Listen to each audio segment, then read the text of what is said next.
नमस्कार दोस्तों, स्वागत है आपका हम ज्ञानी बुद्धा यूट्यूब चैनल पर। दोस्तों, आज की कहानी बहुत ही ज्ञानवर्धक और दिलचस्प है। दोस्तों, कहानी वीडियो को आप लोग अंत तक जरूर देखें। अगर आप भी गौतम बुद्ध को दिल से मानते हैं तो कमेंट में नमो बुद्धाय जरूर लिखें। तो दोस्तों, बिना देर किए कहानी वीडियो को शुरू करते हैं। एक छोटे से गांव में एक लड़का रहता था जिसका नाम जीतू था, जो बहुत ही ज्यादा बातूनी था। वह हमेशा अपनी बातें और अपनी योजनाएं सभी को बताता रहता था, जैसे कि मैं ऐसा हूं, मुझे ये पसंद है, ये मेरी विशेषताएं हैं, ये मेरा प्लान है। वह हर किसी को बताता रहता कि वह अगला कदम क्या उठाने वाला है। वह खुद को बहुत बुद्धिमान समझता था और अगर उसे किसी काम में मेहनत करनी होती तो वह बहुत ज्यादा तारीफें करता और कहता कि मैंने कितना काम किया, कितना दर्द सहा। उसे लोगों की सहानुभूति और प्रशंसा चाहिए थी। हर बार वह यही दिखाने की कोशिश करता कि वह कितनी मेहनत कर रहा है। अगर उसे थोड़ी सी भी सफलता मिलती या कोई उसकी तारीफ करता तो वह उसे सबको बताता। उसे हमेशा अपना राय और सलाह देने की आदत थी, चाहे किसी ने उससे सलाह मांगी हो या नहीं। वह बिना सुने ही सलाह देने लग जाता। वह अक्सर यह सोचता कि लोग उसके बारे में क्या सोचते होंगे। उसे लगता था कि सब उसकी तरफ देख रहे हैं और उसके बारे में सोच रहे हैं, इसलिए वह सबको खुश रखने की कोशिश करता और उनके नजर में अच्छा दिखने की कोशिश करता। वह हमेशा सभी की बातों से सहमति जताता और हर वक्त उनके लिए उपलब्ध रहता, जिसकी वजह से लोग उसे गंभीरता से नहीं लेते थे।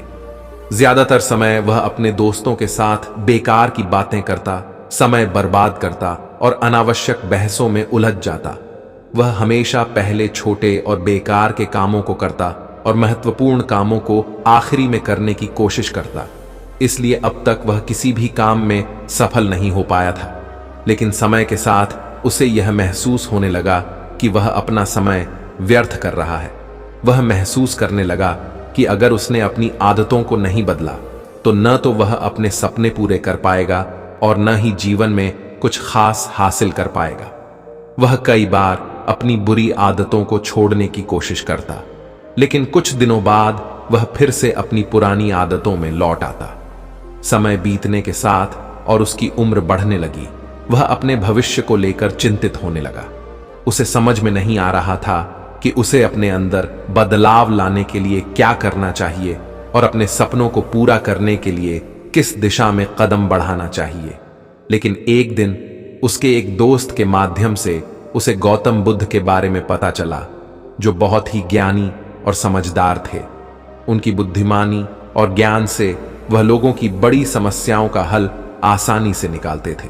हालांकि उनके शब्द कभी कभी कड़वे और तीखे होते थे, लेकिन जिन लोगों ने उनकी सलाह मानी, उनकी जिंदगी बदल गई थी। लड़के ने सोचा कि शायद गौतम बुद्ध के पास उसकी समस्या का समाधान है और इसी उम्मीद के साथ वह अगले दिन गौतम बुद्ध के पास पहुंचा। गौतम बुद्ध के पास बैठते ही उसे एक अजीब सी शांति और सुकून महसूस हुआ और उसे लगा कि उनमें कुछ खास बात है। वह गौतम बुद्ध के सामने झुका और अपनी समस्याएं बतानी शुरू की कि कैसे वह अपनी जुबान पर काबू नहीं रख पाता और अपनी सारी योजनाएं और बातें लोगों से साझा करता रहता है। कैसे वह हमेशा लोगों को खुश करने की कोशिश करता है और उनसे न कहने की हिम्मत नहीं रखता। कैसे उसने बड़े सपने देखे थे, लेकिन वह समय गंवा रहा है अनावश्यक बातें करने और आलस्य में। इसी तरह की और कई बातें उसने गौतम बुद्ध से साझा की। गौतम बुद्ध ने उसकी सारी बातें ध्यान से सुनने के बाद कहा, तुम जितना ज्यादा अपनी जिंदगी को लोगों के सामने रखोगे, उतना ही ज्यादा तुम्हारा यह संभावना कम हो जाएगा कि तुम जीवन में कुछ बड़ा हासिल कर पाओगे। अगर तुम अपनी समय और उपस्थिति पर नियंत्रण नहीं रखते हो और किसी भी व्यक्ति को तुमसे मिलने, बात करने या तुम्हें कभी भी बुलाने का मौका देते हो, तो जो काम तुम 6 महीनों में कर सकते हो वह कई साल ले सकता है। जिंदगी बहुत छोटी है और इस छोटी सी जिंदगी में तुम्हारे युवा अवस्था के कुछ साल सबसे कीमती होते हैं। समय का प्रबंधन करना यानी अपनी ऊर्जा का प्रबंधन करना। अगर तुम अपनी जीवन शक्ति को इधर उधर बांटते रहोगे तो तुम कुछ भी अच्छा नहीं कर पाओगे। अगर तुम सच में जीवन में कुछ बड़ा करना चाहते हो तो तुम्हें कुछ समय के लिए इस दुनिया से गायब होना पड़ेगा। यह हर व्यक्ति के साथ हुआ है। जो कुछ समय के लिए दुनिया से गायब हुआ है, उसके जीवन में कुछ चमत्कार हुआ है, कुछ अलग हुआ है। इस पूरी प्रक्रिया में खुद को दुनिया से काटने और एक अलग इंसान बनाने के 4 चरण या नियम होते हैं। हम हर नियम को बहुत गहरे और अच्छी तरह से समझेंगे। अगर तुम इन नियमों में से एक भी समझने में नाकाम रहते हो तो तुम्हारा बदलाव अधूरा रहेगा और तुम जीवन भर पछताओगे। हमारी जुबान हमें सबसे ज्यादा धोखा देती है, इसलिए दुनिया से गायब होने का पहला तरीका है अपनी जुबान को बंद रखना। अपनी सफलता, मेहनत और प्रगति के बारे में लोगों से ज्यादा बात मत करो, क्योंकि लोग दूसरों की सफलता से नफरत करते हैं। हालांकि ज्यादातर लोग ऐसा जानबूझकर नहीं करते, लेकिन उनका तुलना करने की आदत और दूसरों से पीछे न रहने का डर उन्हें ऐसा करने पर मजबूर करता है। चाहे दूसरा व्यक्ति तुम्हें न बताए, पर यह उनकी प्रकृति है कि वे दूसरों की प्रगति को अपनी ही सफलता से ज्यादा महसूस करते हैं। भले ही वे अपनी जिंदगी में कुछ नहीं कर रहे हों, उनके लक्ष्य पूरे हुए हों या न हुए हों, और उनका ध्यान इस बात पर होता है कि क्या कोई और उनके से आगे बढ़ रहा है। लोगों में यह स्वभाव होता है कि वे हमेशा खुद को दूसरों से ऊपर रखना चाहते हैं, चाहे वह वित्तीय स्थिति हो, शारीरिक रूप से हो, सामाजिक स्थिति हो या खास तौर पर आसपास के लोगों से तुलना में। और अगर कोई उनसे आगे बढ़ने की कोशिश करता है तो वे परेशान हो जाते हैं और उसे नीचे गिराने की कोई कसर नहीं छोड़ते। सिर्फ तुम्हारे कुछ करीबी लोग ही चाहेंगे कि तुम उनसे किसी चीज में आगे बढ़ो। इसीलिए तुम सिर्फ अपने शब्दों को बदलकर अपनी दुनिया बदल सकते हो, क्योंकि एक इंसान की जुबान उसे सबसे ज्यादा धोखा देती है। इसलिए सबसे पहले तुम्हें इसे नियंत्रित करना पड़ेगा। अब से तुम किसी को भी अपनी योजनाओं के बारे में कुछ नहीं बताओगे। अगर कोई पूछे कि तुम क्या कर रहे हो, तुम्हारे क्या प्लान हैं, तो तुम्हें यही बताना होगा कि कुछ खास नहीं है। तुमने अभी तक इस बारे में नहीं सोचा है तुम क्या कर रहे हो, आगे क्या करने वाले हो। तुम अपनी जिंदगी की हर महत्वपूर्ण बात को छुपा कर रखो, उसे किसी से भी बेवजह मत बताओ। अपना दृष्टिकोण और राय लोगों से साझा करना बंद करो। एकदम चुपचाप और रहस्यमय बन जाओ और केवल तब बोलो जब जरूरी हो। अगर कोई तुम्हें देखे तो उसके मन में केवल एक ही सवाल होना चाहिए, वह यह सोचे कि तुम क्या सोच रहे हो और आगे क्या करने वाले हो। तुम दूसरे के लिए एक रहस्य बन जाओ, एक रहस्य जिसे वह सुलझा न सके। आजकल लोग काम शुरू करने से पहले ही लोगों को बताने लगते हैं। वे बाद में सफल होते हैं, पर पहले से ही बड़ी बड़ी बातें करना शुरू कर देते हैं और हर किसी को यह दिखाने की कोशिश करते हैं कि वे क्या चाहते हैं, उनकी जिंदगी कैसी होनी चाहिए और उनके लक्ष्य क्या हैं। लेकिन यह न तो उनकी जिंदगी को बदलता है, न ही दूसरों पर कोई असर डालता है, बल्कि लोग उन्हें हल्के में लेने लगते हैं। अपने अगले कदम को किसी से न बताओ। अगर तुमने गायब होने का निर्णय लिया है तो किसी को यह बताने की जरूरत नहीं है कि तुम गायब होने वाले हो। तुम खुद पर काम करने जा रहे हो और अपने आप को बेहतर बनाने जा रहे हो।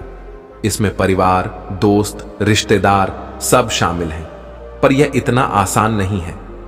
हजारों सालों से यह मानव स्वभाव है कि वह जानकारी साझा करता है, लेकिन अब तुम्हें इसे रोकना होगा। लोग तुम्हें तंग करने की कोशिश करेंगे, तुम्हारे बारे में जानने की कोशिश करेंगे, लेकिन तुम्हें अपनी सोच को अपनी जुबान से बाहर ना आने देना चाहिए। जो केवल तुम्हारे मन में है उस पर काम करो और अपने सबसे अच्छे संस्करण में बदल जाओ। अपने काम से तुम लोगों को हैरान कर सकते हो और बदलाव की दिशा में दूसरा कदम है सिर्फ अपनी सोच पर ध्यान केंद्रित करना। यह एक मानव प्रवृत्ति है कि व्यक्ति को लगता है कि सभी की नजरें उस पर हैं। वह सोचता है कि लोग उसके हर कदम पर नजर रखते हैं। जो भी वह करता है वह बिना सोचे समझे लोगों को खुश करने के लिए या खुद को साबित करने के लिए करता है, और अधिकतर समय वह लोगों को खुश करने में असफल भी रहता है। तो बात यह है कि केवल अपनी सोच और अपने काम पर ध्यान दो। तुम्हें यह ज्यादा नहीं सोचना चाहिए कि लोग तुम्हारे बारे में क्या सोचते हैं। पहली बात, लोग तुम्हारे बारे में उतना नहीं सोचते जितना तुम सोचते हो कि वे तुम्हारे बारे में सोच रहे होंगे, क्योंकि हर किसी के पास अपनी जिंदगी के कई मुद्दे होते हैं। दूसरी बात, जब तुम कुछ बड़ा करोगे, कुछ हासिल करोगे, तब लोगों की राय और दृष्टिकोण बदल जाएगा। लोग सब कुछ भूल जाएंगे और सबसे दिलचस्प बात यह है कि जब तुम सफल हो जाते हो तो तुम खुद को बदलते हो और फिर लोगों का नजरिया भी बदल जाता है। इसलिए तुम्हें सिर्फ अपनी चिंता करनी चाहिए, मतलब इतना स्वार्थी मत बनो कि तुम दूसरों के लिए बुरा सोचो, लेकिन अपनी खुशी, अपने लक्ष्य, अपनी सोच और अपने विकास को दूसरों से पहले प्राथमिकता दो। यह एक बहुत मुश्किल फैसला होगा, क्योंकि इससे तुम्हें कई लोगों से दूर होना पड़ सकता है और तुम्हें बहुत से लोगों को नाराज करना पड़ सकता है, लेकिन यह खुद को बदलने की पूरी प्रक्रिया का हिस्सा है। तुम्हें दूसरों के कठपुतली नहीं बनना है। इसके लिए तुम्हें अपने हाथों में ज्यादा नियंत्रण लाना होगा। और देखो, जो लोग तुम्हारे अपने हैं वे कहीं नहीं जाएंगे। उन्हें तुम्हारी मेहनत और तुम्हारी प्रगति से कोई समस्या नहीं होगी, और जो लोग तुम्हारी जिंदगी से खुद ही चले जाएंगे तो वे कभी तुम्हारे अपने नहीं थे। एक लड़का था जो अपने जीवन के बारे में बहुत कुछ सोचा करता था। वह हमेशा अपने दर्द, मेहनत, असफलताओं और सफलता को लोगों से छिपाने की कोशिश करता था। उसके जीवन में कितनी कठिनाइयां आईं, उसने कितनी मेहनत की और कितना दर्द सहा, यह सब कुछ किसी को भी न बताने की ठानी थी। उसका विचार था कि लोग उसकी मेहनत की कद्र तभी करेंगे जब वह असल में सफलता हासिल करेगा, क्योंकि लोग केवल सफलता की कद्र करते हैं, न कि किसी की कठिनाइयों की। सभी के जीवन में कठिनाइयां होती हैं, लेकिन सबसे ज्यादा सम्मान उस व्यक्ति को मिलता है जो अपनी मेहनत से मंजिल तक पहुंचता है। गौतम बुद्ध को भी ज्ञान की प्राप्ति से पहले कई बार असफलता का सामना करना पड़ा था, परंतु जब वह सफलता की सीढ़ियां चढ़े तो उनकी असफलताओं की कहानी मशहूर हुई। इसलिए अपनी असफलताओं को छुपाए रखो और सफलता के बाद ही लोग तुम्हारी कठिनाइयों की कद्र करेंगे। इस जीतू ने यह ठान लिया कि अब वह अपने लक्ष्यों को सिर्फ अपने दिल में रखेगा और चुपचाप उन्हें पूरा करने की ओर बढ़ेगा। वह जानता था कि थोड़ी सी प्रगति को सफलता नहीं माना जा सकता। खुद को थोड़ा बेहतर दिखाकर या कुछ पैसे कमाकर दुनिया को बताना कि उसने क्या हासिल किया, यह मूर्खता है, समझदारी नहीं, क्योंकि यह तरीका सिर्फ उसकी कीमत को कम करता है और वह अपने असली क्षमताओं को नजरअंदाज करता है। लक्ष्य को प्राप्त करना आसान नहीं है। इसके लिए तुम्हें खुद को पूरी तरह से दुनिया से काटना होगा।